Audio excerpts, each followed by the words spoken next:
Hello बच्चों, आज मैं आपके पास एक प्रोबेबिलिटी का क्वेश्चन लेके आया हूँ। ये वैसे तो एग्जाम्पलर का क्वेश्चन है। क्वेश्चन है an urn contains m white balls and n black balls. A ball is drawn at random and it's put back into the urn along with k additional balls of the same color as that of ball drawn. Then a ball is again drawn at random. Show that the probability of drawing a white ball now does not depend on k. अब मेरे को एक earn दिया हुआ है, कोई भी एक अर्न टाइप की चीज़ है, इसमें m number of white balls है और n number of black balls है। मैंने इसमें से एक बॉल ड्रॉ की। एक ball might be white, might be black, मुझे नहीं पता, तो मैंने लिख दिया white ball is drawn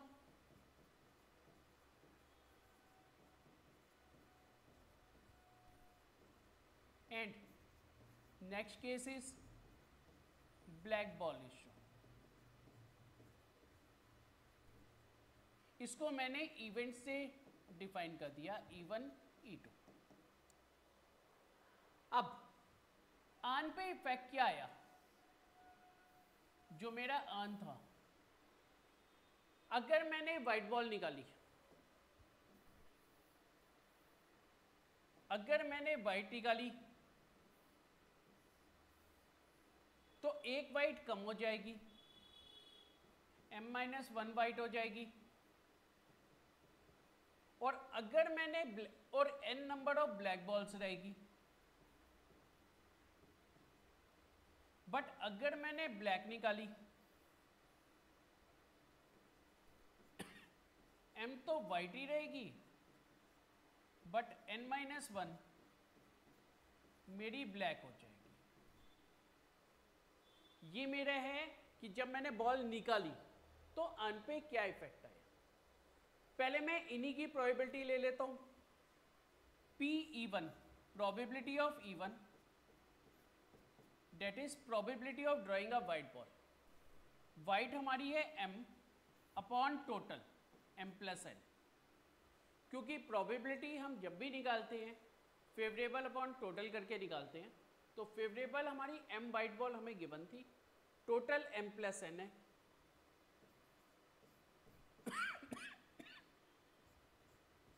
event 2 की जब प्रोबेबिलिटी लेंगे तो भी वही फेवरेबल अपॉन टोटल। अब फेवरेबल हमारी हो जाएगी black ball, black ball n है अपॉन टोटल m+n। इससे जो अर्न पे इफेक्ट आया वो ये था। अब क्वेश्चन में बोला गया है कि जो बॉल निकाली थी वो वापस अर्न में डाल दी with k number of additional balls. तो अगर मैंने वाइट निकाली थी, वापस डाली, तो मैं एक वाइट डालूंगा plus k number of white balls additional डालूंगा। तो अर्न पे इफेक्ट क्या आएगा? अर्न में आ जाएगा m-1 ऑलरेडी था, +1 प्लस k, ये आ जाएगा मेरा अर्न पे इफेक्ट।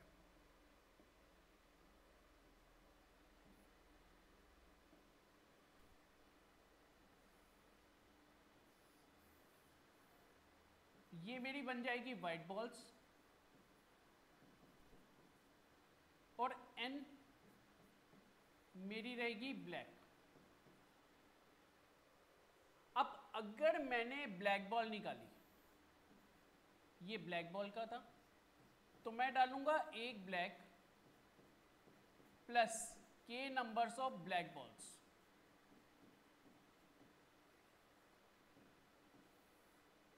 फिर अर्न पे क्या इफेक्ट आया? जो मेरी वाइट बॉल्स थी वो तो m ही थी, वो m की m ही रही। बट जो मेरी ब्लैक बॉल्स थी -1 प्लस के प्लस 1, ये मेरी हो गई नंबर ऑफ ब्लैक बॉल्स। ये मेरा इफेक्ट आ गया। अब मेरे को क्वेश्चन में बोला गया है कि अब दोबारा से इस अर्न में से एक बॉल निकाली गई है। मेरे पास अब अर्न के अंदर जो बॉल्स हैं वो है, अगर मैंने if white drawn that is even, अगर मैंने वाइट ड्रॉ की होती तो मेरे पास अर्न में है m प्लस के नंबर ऑफ वाइट बॉल्स और n number of black balls. ये तो मेरा था तब जब मैंने वाइट बॉल ड्रॉ की थी इवन, जिसको हमने इवन से रेफर किया हुआ है। If black ball is on, जिसको हमने E2 से रेफर किया हुआ है, उसका इफेक्ट आ रहा था कि M आपकी वाइट है और इससे कैंसिल करके n प्लस के आपकी ब्लैक है। ये आपका इफेक्ट आ रहा था। अब दोनों ही केसेस में आपको व्हाइट बॉल दोबारा से निकालनी है, तो अब आपको प्रोबेबिलिटी लेनी है white ball when even that is white ball is shown. पहले अगर व्हाइट निकाली थी और व्हाइट निकाली दोबारा से, व्हाइट निकाली तो फेवरेबल हो जाएगा m प्लस के upon total m plus n plus के। अगर आपने ब्लैक पहले निकाली थी बट दूसरी बॉल आपको वाइट ही निकालनी है, ब्लैक निकालने का हमने केस लिया था E2, तो E2 से डिफाइन किया। वाइट इसमें हमारी m है upon m plus n plus के। अब हमारी दोनों ही केसेस में हमने वाइट बॉल निकाल दी है। अब आपको प्रोबेबिलिटी निकालनी है कि दोनों केसेस में वाइट बॉल निकालने की टोटल प्रोबेबिलिटी होगी कितनी। तो उसको निकालने के लिए हम करेंगे P इवन जो हमने वाइट निकाली थी into P A by even. ए या मैं इसको वाइट से ही लिखता हूं ताकि कोई कंफ्यूजन ना रहे। White bye even plus PE2 जो आपने ब्लैक निकाली थी into probability of white upon E2 कि आपने फर्स्ट वन जो निकाली हुई थी वो ब्लैक थी। प्रोबेबिलिटी ऑफ इवन हमने निकाली हुई थी ये m upon m plus n into white निकालने की प्रोबेबिलिटी सेकेंड वाइट वो भी हमने निकाली हुई है m प्लस n प्लस के प्लस प्रोबेबिलिटी ऑफ E2 जो ये रही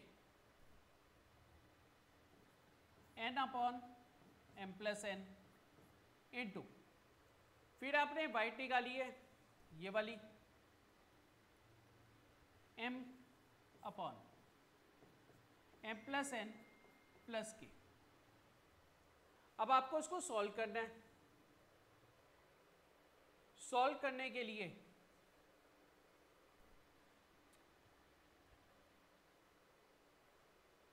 ये m प्लस के था, सॉरी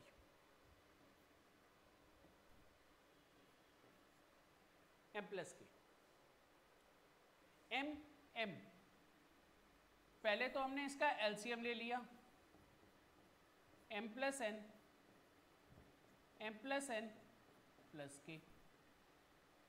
m आपने कॉमन ले लिया, बचेगा m प्लस के प्लस n, क्योंकि एलसीएम सेम है तो एडिशन भी हो गई।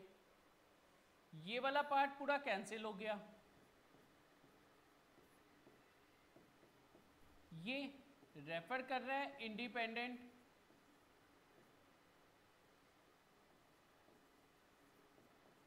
ऑफ के, क्योंकि इसके अंदर के की कोई टर्म ही नहीं आ रही और हमें प्रूव भी यही करना था, it does not depend on के।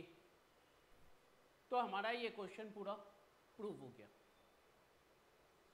थैंक यू बच्चों।